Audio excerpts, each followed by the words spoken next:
Okay, so I promised y'all I was gonna bring y'all part 5 today, and I almost forgot. I was about to go to bed, but part 5, here it is.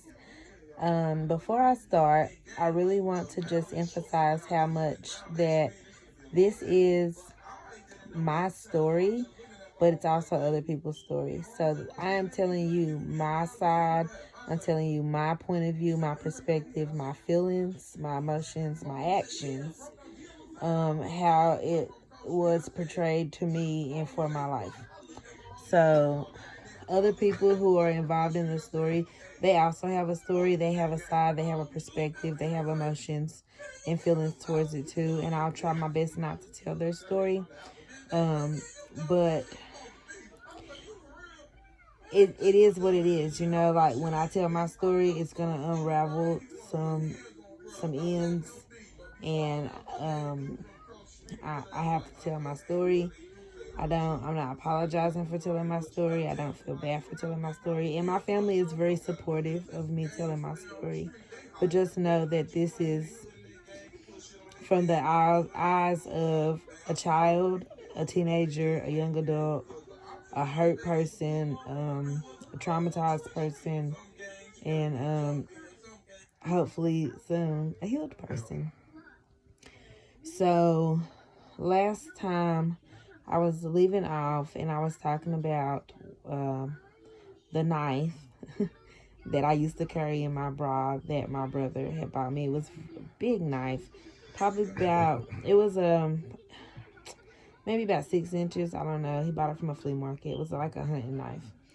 But anyway, carried it like everywhere I went. So one day we were at church, and my dad, I don't know what the argument was about. A lot of times, like, I wasn't involved or wasn't around for the initiation. But once it got out of control, obviously it draws attention to the situation. So as he was talking to my mom, he got like belligerent. Like he started yelling. He got like handsy, started kind of like getting in her face like he wanted to do something. So like I intervened, and I remember I screamed something at him. I don't remember what I said, but the next thing I know, I was pulling my knife out of my bra. I had unfolded it, and I had it in my hand like this, and I was running towards him. I was gonna get him. And I remember somebody grabbing my hand from behind me, and I remember who it was to this day. He was like a father figure to me.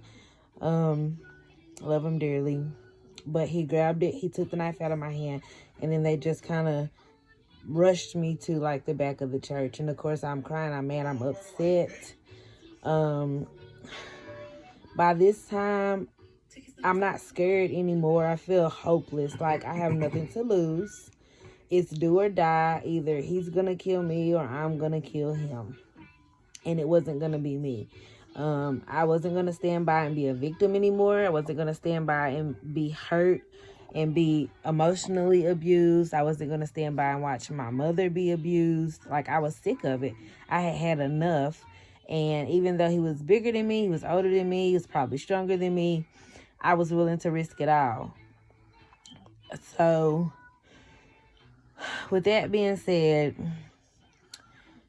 we have had good times.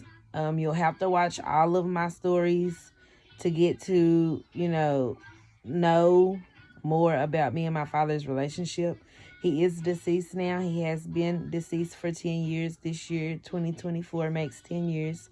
We were able to make some amends before he passed. We did not have a lot of time to have a good relationship, and that's one of the things that I regret the most, because it's like the relationship with my father was robbed from me, and it wasn't until I was a full-grown adult that I got to have a good relationship with him. So I'm a crier. I'm not gonna cry, but that's hard. I remember we tried to go to therapy one time, and this will tell you like how impossible my daddy was to deal with back then. We tried to do therapy, me and him. My mom was present, but the session was more so for just me and him. It should have been for her too, but I'm not sure how she got out of that one. But in the session, I mean, we didn't get going a good 10 minutes, and he called me a whore. Like, at this point, like, I wasn't even doing nothing for real, but he called me a whore. So I pick up a chair, not no little bitty folding chair, not no picnic chair. We was in an office. It was a big, like, y'all know those throne chairs they have for like baby showers and stuff. It was like a chair like that. And I picked it up and I was going to throw it at him. Of course, everybody stops me. I don't know why folks is always stopping me. Let me do me, because I'm going to pop it off. If nobody else going to pop it off, that's one thing I'm going to do. I'm going to pop it off. I'm not scared. So I storm out. I think I said, I hate you or something like that. And I storm out and I call my brother. And one thing I can say about me and my brother, we was thick as thieves. Like, we trauma bond. If that's a real thing, like, we love each other because we're siblings, but we definitely got a trauma bond. If I called my brother, he was going to be there in 0.5 seconds. He wasn't asking no ifs, ands, or buts about it. He on his way, and he wanted with whoever have a problem, or whoever is hurting me, or whoever is making me feel some type of way. Like, he was my protector. He was like my daddy. Like, he helped raise me, basically. Always looking out for me. So I called my brother, and I'm crying. I can barely get my words out. And I mean, he was coming from the other side of town, but he was there in like 4 minutes. I feel like when it comes to my daddy, like I told you guys, in my mind, he was like the boogeyman. Well, my brother was always the one that could slay the monsters. Like, I know my daddy was going to pipe down when my brother come around, because by this time, my brother's big. Like, he ain't no little boy. Like, you ain't going to little boy him. And he knew that my brother would snap. Like, my brother had a streak, and at one time was a violent person. So it was not like we didn't try. It was not like I just woke up one day and decided I hate him. It was years and years and years of emotional abuse. And at my most vulnerable points in my life, when I was a little bitty girl, that he broke my trust. He broke my heart. He made me feel unloved. He made me feel unprotected. He made me feel at sometimes like I wasn't important. So by the time I got to my adolescent, teenage years, young adult years, it was just like I had no respect for him. I could care less if he lived or died. He was a burden on my life. I had wished he never was my dad.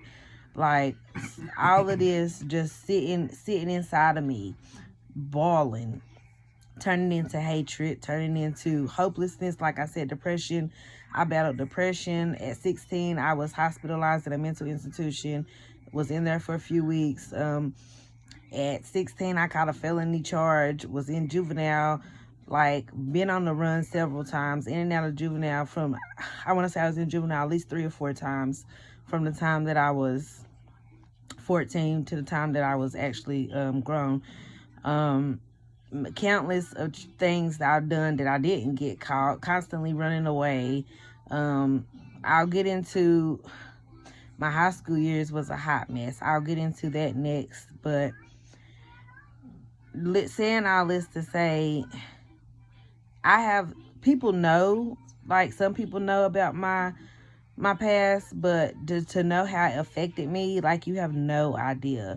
I'm pretty sure nobody knows. My husband knows quite a bit, but nobody knows all of it. And unloading all of this off of me so I don't have to carry it around is the beginning of a new life for me. A lighter life, a happier life, a more peaceful life. Like, this is my healing journey, and that's why it's called Unpacking My Trauma.